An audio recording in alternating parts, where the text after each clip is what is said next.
Sinnar project, the process under NCLT has already commenced, and we quite hopeful that we will be able to resolve this stress asset in the current financial year, and we are targeting to become net zero NPA company by the end of this financial year. Our capital adequacy ratio is quite comfortable at the rate of 25.82% at the end of this financial year. Continuing with the tradition of reward to its shareholders, our board of directors has declared the final dividend of 5 rupee per equity share on face value of rupee 10 each. The total dividend for the financial year 2023-24 stands at 16 rupee per equity share. First interim dividend was 3 rupee per share, then 3.5 rupee, then 4.5, and the final dividend which we have declared today is 5 rupee per equity share. The total dividend in the financial year 2023-24 stands at 16 rupee per equity share. That is the highest ever dividend declared by REC. With this, I conclude by highlighting the financial results of REC. Now we are open for questions.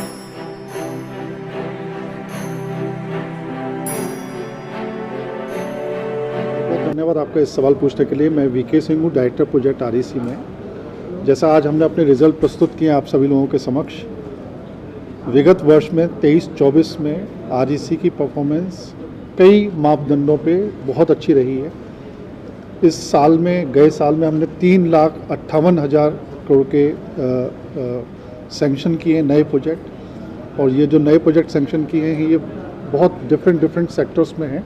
ये generation में है, transmission में है, distribution में है, renewable में है, infrastructures में है, ई मोबिलिटी में है, रिन्यूएबल की डिफरेंट टेक्नोलॉजीज़ हैं, पावर पम्प्ड स्टोरेज प्रोजेक्ट्स उनमें हैं। तो हमने वैरायटी ऑफ सेगमेंट में बहुत स्ट्रॉन्ग प्रोजेक्ट्स हम लोगों ने इस साल में सैंक्शन किए हैं। इसके साथ साथ हमारा डिसबर्समेंट भी इस साल में हाईएस्ट एवर डिसबर्समेंट गया है, और साथ ही जो प्रॉफिट है जो कि हमारे बिजनेस के साथ ही लिंक्ड है वो भी हाईएस्ट एवर 14,000 करोड़ के आसपास हम लोगों ने इस पूरे साल में प्रॉफिट किया है।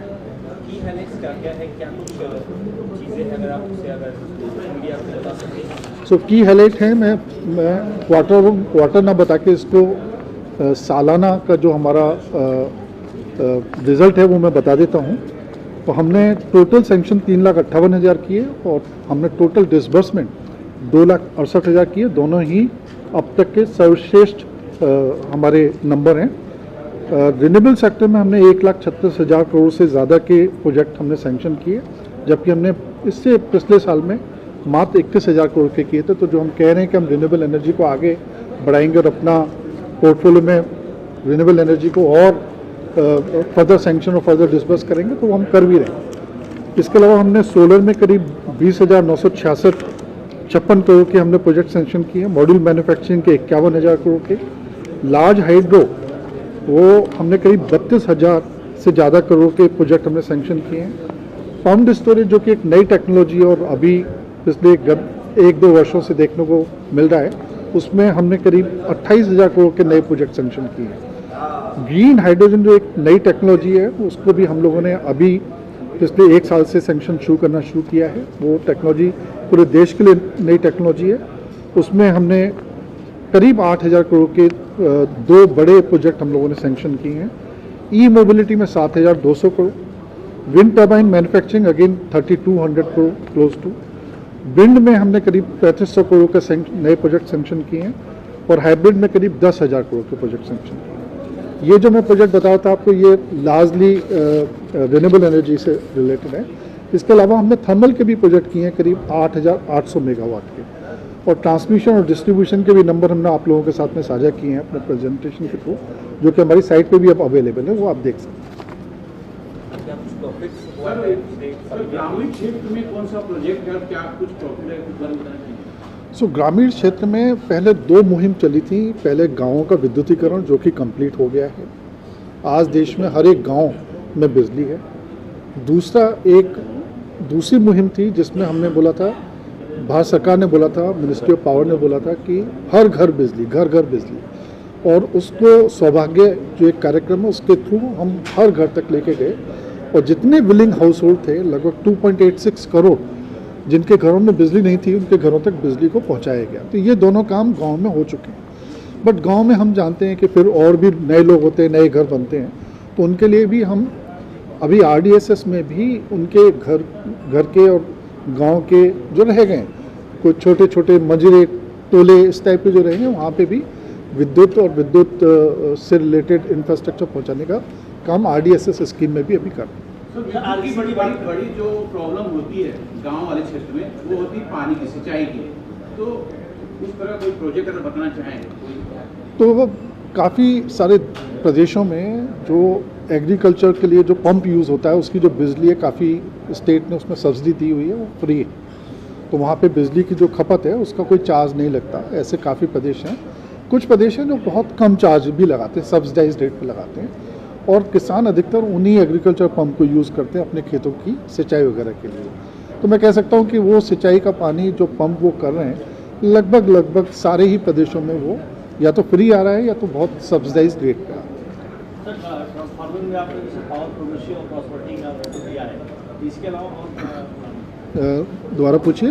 ट्रांसफार्मर में आपने जो पावर प्रोग्रेसिव और प्रॉस्पेरिटी का मोटो दिया है, स्लोगन दिया है, इसके अलावा और किन किन सेक्टरों में? हम ये स्लोगन हमारा नहीं है जो आप हमारे बोल रहे हैं, ये शायद हमारा स्लोगन नहीं है। इसके अलावा इलेक्ट्रिसिटी के बारे में हम चाहते हैं कि थोड़ा आप विस्तार से बता दें किस तरह से आप तरफ से क्या कुछ चेंजेस आए स्पेशली गाँव वगैरह में जहाँ पर इलेक्ट्रिसिटी अभी भी कहीं गाँव ऐसे हैं। देखिए देश में अब बिजली की जो व्यवस्था है काफ़ी मजबूत है। हम देख रहे हैं कि अभी आप जहाँ जहाँ भी रहते होंगे वहाँ पे आपने खुद देखा होगा कि बिजली की अवेलेबिलिटी काफ़ी है। हम जो हमारी जानकारी है वो लगभग 23.5 पौने 24 घंटे बिजली अर्बन एरिया में आ रही है और लगभग 21 घंटे के आसपास गांव के एरिया में आ रही है। ये औसतन नंबर हैं, कुछ गांव में शायद कम भी आ रही होगी और कुछ गांव में 21 घंटे से ज़्यादा भी आ रही होगी। औसत जो है करीब लगभग 21 साढ़े 21 घंटे का बिजली आ रही है। तो बिजली की क्षेत्र में सारे ही यूटिलिटी ने, सारे ही प्रदेश के जो यूटिलिटी हैं सब ने अच्छा काम किया है और उसका रिजल्ट हम आप देखते हैं कि आज बिजली की व्यवस्था बहुत सुदृढ़ हो गई है, बहुत अच्छी हो गई है, हर जगह बिजली मिल रही है। काफ़ी तेज़ी से बढ़ रहा है, हम देख रहे हैं पूरे इंडिया इंफ्रास्ट्रक्चर काफ़ी तेज़ी से ग्रो हो रहा है, उस बारे में क्या अगर तो उसमें अब देश की जब ग्रोथ होती है तो फिर बिजली सबसे बड़ा ड्राइवर है देश की ग्रोथ को करने के लिए। और उसमें जैसे जैसे ग्रोथ आगे बढ़ेगी बिजली की डिमांड भी आगे बढ़ेगी और वो हमने देखना शुरू भी किया है। बिजली की डिमांड को बढ़ने की वजह से काफ़ी नए बड़े संयंत्र जिनको हम बिजली घर बोलते हैं या पावर हाउस बोलते हैं उनका निर्माण अभी तय किया गया है और काफ़ी निर्माणाधीन है, चल रहे हैं जिनके प्रोजेक्ट डेवलपमेंट में। और ये आने वाले 2030 तक का हम लोगों ने एक प्लान बनाया हुआ, भारत सरकार ने एक प्लान बनाया हुआ है कि 2030 तक हमारी बिजली की व्यवस्था कैसी होनी चाहिए और उसमें क्या क्या टेक्नोलॉजी आनी चाहिए। तो उस सबका एक डिटेल में प्लान है जो कि करेंटली अंडर इम्प्लीमेंटेशन। अब हमारे CMD लगभग फ्री हो गए तो अब CMD के साथ भी कर लें, सर सोलर लाइट हाउस, वरना आपके सवाल खत्म हो जाएंगे। सोलर लाइट हाउस अभी भी काफ़ी जगह है ऐसा कि सोलर लाइट उससे वंचित है। बताइए। Solar is emerging.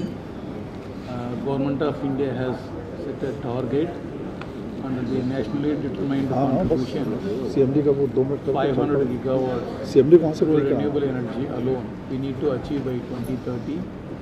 So our lending operations we are aligning according to the strategy of the government of India. Last year under the renewable energy alone, 1,36,000 crores we have sanctioned. So we are on a yearly basis. There will be an exponential growth, and this year our sanction target under renewable energy alone is 1,50,000 crores, in which solar occupies a major chunk. Environmental एक बहुत बड़ा important climate change से environment एक बहुत बड़े factor है।